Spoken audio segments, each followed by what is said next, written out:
your girl Niee here, back with another video. Today is Mystery Monday, if you didn't know. If you're new here on my channel, welcome. So today, I will be talking about my first serial killer on this channel. Yes, and it's crazy, girl. If you like today's video, please like my video, comment down below, and subscribe to my channel. I'm on Etsy now at nieesbeauty, and my website is nieesbeauty.com. So let's get into the video. Oh, also everything will be linked down in the description box, so please check that out. Harold Frederick Shipman was born in Bestwood Council Estate in Nottingham, England on January 14, 1946. Mr. Shipman here is a Capricorn. His father was Harold Frederick Shipman Sr. He was a lorry driver, which means truck driver. His mother was Vera Breton, and there wasn't much information on his mother, but Harold was their second child out of was the middle child out of three children. There wasn't much information about his upbringing, but that he passed his 11 plus, which is an exam out in England in 1957, and he was a great distance runner. In his final year at school, he served as vice captain of the athletics team. Harold was close to his mother, Vera, but when she was diagnosed with lung cancer, this is where some believe that his infatuation started to be a doctor. This is where this started from. Like he was just taking care of her as he's watching his mother slowly die. He saw how the morphine was helping his mother, like taking away her pain, and Harold thought that was fascinating. When Vera died on June 21st, 1963, Harold was 17 years old at the time. He was hurt and determined to be a doctor. Harold attended Leeds University Medical School for 2 years. He graduated in 1970. He failed his first medical exam for his internship, but soon began working at Pontefract General Infirmary in Pontefract, West Riding of Yorkshire. Harold is now 19 and is married to 17-year-old Primrose Oxterby, and they have 4 children.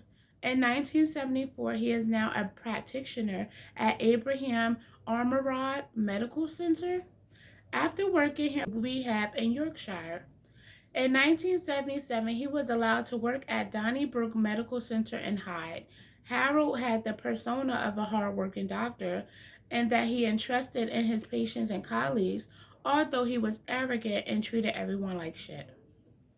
Harold worked here for 2 decades. He performed his first surgery in 1993, and he then became a respected member to his community, and his behavior just got worse.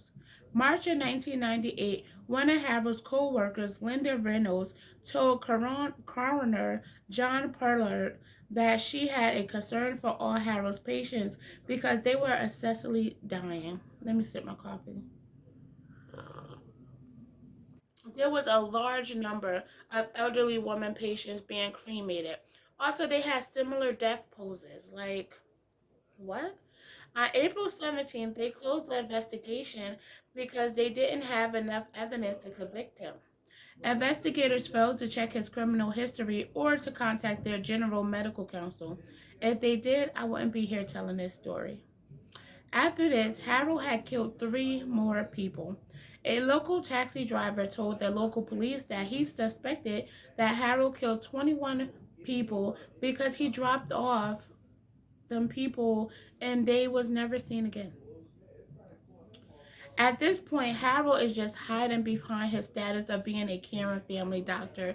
It's impossible to establish the exact time when Harold started to kill his patients or the exact time that he died while being in his care.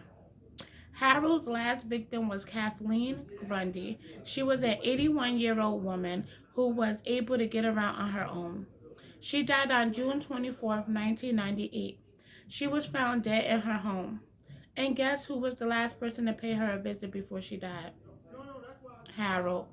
He signed her death certificate and stated that her cause of death was just old age. But what Harold didn't know was that her daughter was a lawyer, thank God. She was concerned about the death of her mother. Harold told her that there was no point in an autopsy. She did a little digging because she's a lawyer, and found out that her mother had a second will, and this was made out to Harold for 386,000 euros. Angela, Kathleen's daughter, went to the local police and they immediately jumped on this case, and he quickly found immediate evidence. So they removed Kathleen from her grave, and it was determined that she died from a morphine overdose. Connections. Let me sip my coffee. Connections. It was given to her 3 hours before her death. Harold's home was raided, and they found everything: medical records, collection of weird jewelry, and an old typewriter. The old typewriter was used for forging all his documents. They went over his medical records, but they couldn't investigate the cremated victims because, they're already cremated and there's no way of going back from that. But they did further investigate all of Harold's home visits and when he was working at the hospital, those patients. Harold told all of his cremated victim family that there was no need to further investigate their death. The families listened even when the relators died from unknown causes. When some of the families raised eyebrows, Harold would just show them fake medical records that he forged. Soon after his victims died, he would immediately write what he believed their cause of death was. But what he didn't know was that each record was time-stamped by the computer. During the police investigation, they had to re-examine multiple victims and redo the autopsies to get the correct cause of death. On September 7, 1998, the police charged Harold with 15 individual counts of murder and 1 count of forgery. His trial was October 5, 1999, at Preston Crown Court. Harold's defense team wanted him tried with 3 separate cases: cases with physical evidence, cases with soft evidence, and the Grundy case. The cases with administering the morphine and other drugs were thrown out. Why? I don't know. The prosecution stated that Harold did these crimes out of overjoy over someone's life or death. Like, what? Kathleen's daughter was the first witness, and this really helped the case being that she was a lawyer herself. Morphine toxicity was the cause for the majority of the victim's death. Fingerprints showed that Kathleen never signed that will. Like Angela said, you go, girl. When the patients were dying, he would call the emergency department while their relators were around, but soon canceled the call right after.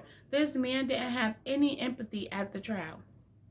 Harold would then prescribe morphine to patients who didn't need it and overprescribe for patients who did. On January 31st, 2000, Harold was found guilty of all 15 counts of murder and the 1 forgery. Harold had 15 life sentences and 4 years without any possibility of parole.